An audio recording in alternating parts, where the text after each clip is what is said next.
Meus irmãos, minhas irmãs, saudações em Cristo Jesus. O tema da mensagem é combatedores do pseudo-evangelho. Filipenses 3,18 está escrito: porque muitos há, dos quais muitas vezes vos disse, e agora também digo chorando, que são inimigos da cruz de Cristo. Meus amados, nunca livro algum sofreu tantas perseguições e ataques como a Bíblia. As perseguições e ataques à palavra de Deus são sutis. E a pergunta é: como ocorrem os ataques e perseguições à palavra de Deus? Basta observar como Satanás tentou Jesus. Ele tentou Jesus valendo-se das Escrituras, citando o Salmo 91:11, que diz: porque aos anjos dará ordem a teu respeito para te guardarem em todos os teus caminhos. Com que intuito o diabo cita as Escrituras? Para salvar os homens? Para libertar os homens dos seus pecados? Absolutamente não. Satanás menciona as Escrituras com o intuito de prejudicar a vida espiritual dos homens. Foi o que ele fez com Eva no jardim do Éden.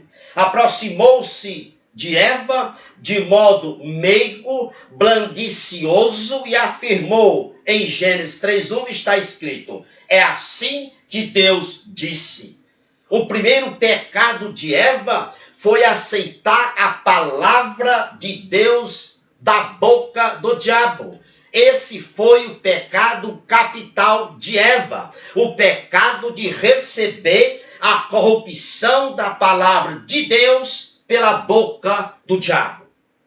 Lembro-me do profeta Elias. Elias, ao ser perseguido pela ímpia Jezabel, diz a Bíblia que ele se refugiou na casa de uma viúva na cidade de Sarepta.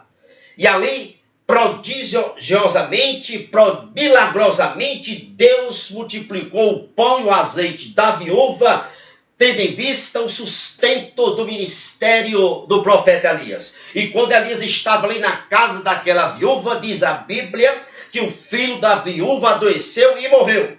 Aí a viúva aflita reclama do profeta e clamou dizendo: que tenho eu contigo, homem de Deus? Vieste tu a mim para trazeres à memória a minha iniquidade e matares o meu filho? Está registrado isso em 1 Reis 17:18. Aí naquele momento a Bíblia registra que Elias clamou ao Senhor e o rapaz ressuscitou.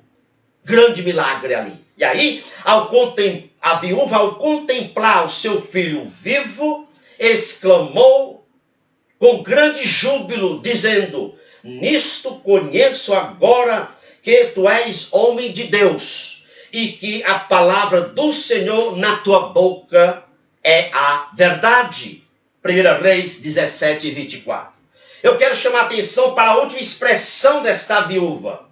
A palavra do Senhor na tua boca é verdade. Na boca de Elias, a palavra de Deus é a verdade. Na boca de Moisés, a palavra de Deus é a verdade. Na boca de Josué, a palavra de Deus é a verdade. Na boca de Esdras, de Neemias, a palavra de Deus é a verdade. Na boca de Davi, a palavra de Deus é a verdade. Na boca de Isaías, Jeremias, Ezequias, Daniel, Oséias, Joel, Obadias, Miqueias, Naum, Abacuque, Sofonias, Ageu, Zacarias e Malaquias, a palavra de Deus na boca desses santos profetas é a palavra de Deus. Agora, na boca do diabo, a palavra de Deus é mentira, porque ele a falsifica.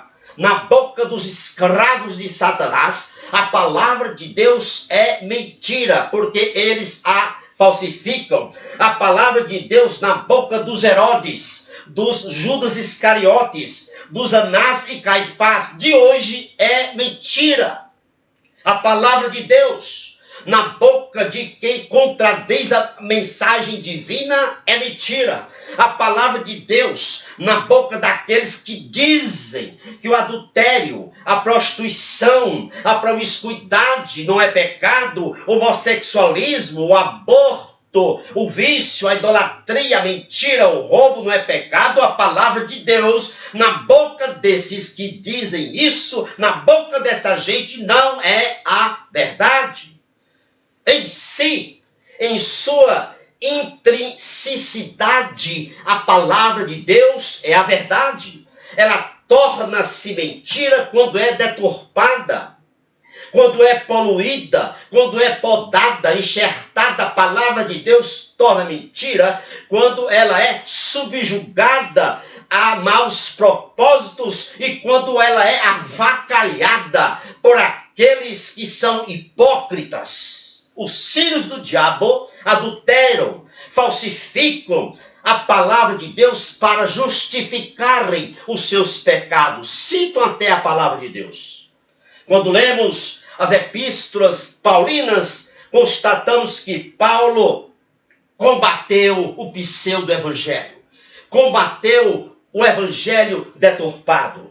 Alguns pastores dizem assim: o sermão precisa atrair a atenção do auditório. E aí, antes de você pregar a mensagem do evangelho, você precisa fazer um certo humor, precisa dizer uma piadinha, contar algumas histórias engraçadas.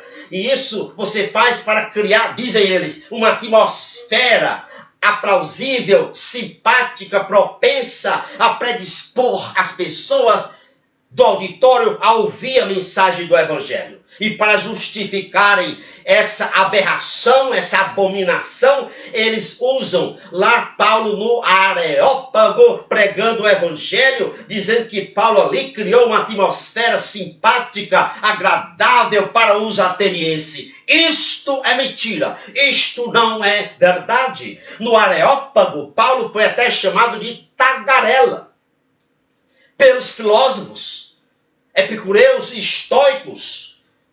E os atenienses que estavam ali no Areópago disseram que Paulo era um pregador de deuses estranhos, porque ele lhes anunciava o Jesus e a ressurreição.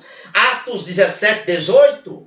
Meus amados, Paulo ali no Areópago, ele não fez humor, ele não contou nenhuma piadinha, não contou historinhas engraçadas, ele não tentou criar uma atmosfera, um clima, um ambiente agradável, simpático aos seus ouvintes. Não. Paulo, na ousadia do poder de Deus que estava nele, ele ressaltou ali no Areópago a condição de pecado daquelas pessoas que ali estavam, e disse a elas, na frente de todos, que eles eram supersticiosos.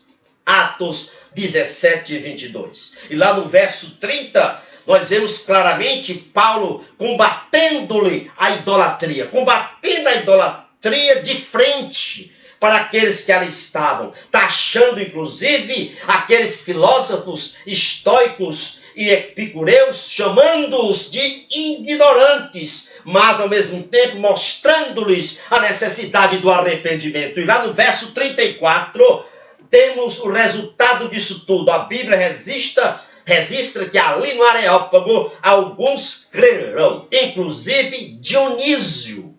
Dionísio era membro do conselho aristocrata de Atenas, e também uma mulher chamada Dâmaris, e muitos outros, diz o versículo 34, se converteram à mensagem de Cristo. Meus amados, Paulo combateu de frente. Paulo combateu de frente o pseudo-evangelho. Certa feita ele chegou na cidade de Éfeso, e ali Paulo se depara com a basílica da deusa Diana, a padroeira da cidade de Éfeso. E ali, quando Paulo viu, ele ficou com seu coração condoído, partido, angustiado, ao ver tantas pessoas iludidas adorando a estátua, adorando a deusa Diana. Então, a dianalatria era sem medida ali na cidade de Éfeso. E ali naquela cidade existia um homem chamado Demétrio, que fabricava as imagens, as estátuas da deusa Diana. E este homem, Demétrio, sentindo-se prejudicado em seus lucros, ele juntou-se com seus amigos de profissão que também faziam imagens da deusa Diana e fez um montim, fez uma passeata nas ruas de Éfeso contra o apóstolo Paulo, dizendo que Paulo tinha convencido uma grande multidão e Demétrio e seus comparsas dizia que Paulo estava dizendo que não são deuses os que são feitos pelas mãos dos homens. Atos 19, 26. E ali a Bíblia registra que aquele homem Demétrio encabeçou um comício, armou um palanque, encabeçou um comício, e durante 2 horas, os idólatras de Diana, os dianalotas, estavam ali dizendo em alto e bom tom, brandando com muita irritação: grande é a Diana dos Efésios. Atos 19, 28. Mas no verso seguinte, 29, a Bíblia diz que encheu-se de confusão toda a cidade. A cidade ficou tumultuada. Observe que Paulo combateu de cara, de frente, a idolatria à deusa Diana, dizendo bem claro a todos ali que estavam na cidade de Éfeso que as estátuas feitas por mãos humanas não são deuses. Meus amados, Paulo combateu de frente o pseudo-evangelho. E muitos hoje acham que Paulo não foi politicamente correto ali na cidade de Éfeso. Algumas pessoas chegam a dizer que se Paulo tivesse dito palavras simpáticas, Demétrio, o fabricante de imagens da deusa Diana, não teria tumultuado os habitantes de Éfeso contra Paulo. Mas, meus amados, o tumulto ali impediu a permanência de Paulo na cidade. E aí o resultado maravilhoso é no versículo 20. Durante todo esse tumulto, o verso 20 diz: e assim, é o resultado, e assim a palavra do Senhor crescia poderosamente e prevalecia. Meus amados, nós não podemos fechar os olhos para os enganos do evangelho deturpado, para os enganos do pseudo-evangelho. E escute bem, pregador, pastor que está me ouvindo. Nunca pense que com palavras simpáticas e ecumênicas você vai atrair pessoas para Cristo.